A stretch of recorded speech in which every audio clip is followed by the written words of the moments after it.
So President Trump sending a new warning to Iran as Israeli intelligence reportedly reveals the terrorist regime is moving nuclear centrifuges into a highly fortified area called Pickaxe Mountain. We'll be hitting that area probably pretty soon, and there's not a thing they can do about it. Normally I wouldn't say that. If I thought they could do something about it, I would never say that. But we'll be hitting that area pretty soon, and very heavily. So he told everyone he's going to do it, and they can't do anything about it. What is he going to hit? So first, let's take a look at the Pickaxe Mountain complex. The ventilation shaft might be a good way in. That's where we went in to the Natanz nuclear complex there. You open up the shaft, and you follow it up with another rocket right on top of that. Believe it or not, they can do it with very little problems. But this is roughly, for us, it seems blurry and hard to distinguish. For the satellite experts, and what they are seeing is actually very deliberate and easy to detect. The Natanz nuclear site. This is the way it did look. After we hit it, this is how it was obliterated. What will we use? The GBU-57. Now, it can only go down 200 feet, but if you go down 200 feet and then follow right away with another one that goes another 200 feet, maybe you can make some damage to this Pickaxe complex, which is very much a mystery. So these are some of the things that we have to do and we have to handle if we're going to handle Iran's nuclear program.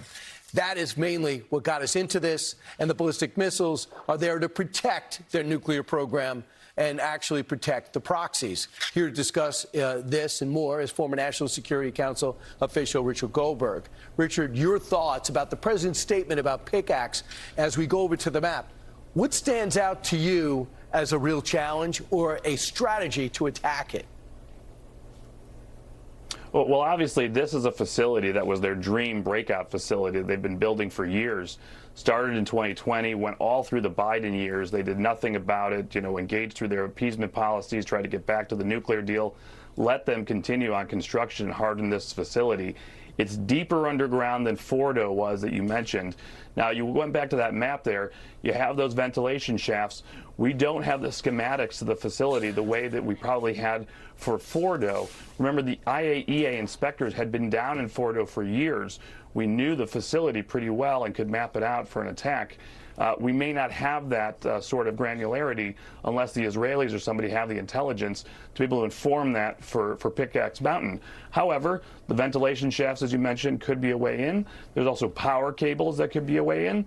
And then if you just need a Band-Aid solution, try to deny access to the facility for a certain amount of time, you obviously have the cave entrances on both sides. Those are hardened, but they should be able to be degraded to the point at least that they'd have to try to dig it out to get back in. I mean, the other strategy is what they call mowing the lawn. You stay on top of it, you keep cameras on top of it. Anytime someone goes into it, you blow it up. And that's the same thing you could do and say if there's any activity among the collapsed complexes where we'd like to go in and get the nuclear material, the uranium, that the president calls nuclear dust. Some say if we're going to get it on our own, we'll need about 15,000 troops on the ground to do just that. Your thoughts about what we should do next, because we hit an 11th straight day. We went last night and hit some sites. We're getting closer to hitting places like the Capitol and reopening the Strait militarily. What do you think we should be doing next? Well, two things. One, I've personally called to hit Pickaxe Mountain for several years. I think the president is right to do that. If he thinks he has a military solution, he should take it, especially if they have moved centrifuges into that facility. We do not want them to have a breakout inside this facility ever in the future. They're going to continue hardening it. You might as well do the damage you can now while we're in this operation. Secondly, stay focused on the Strait of Hormuz.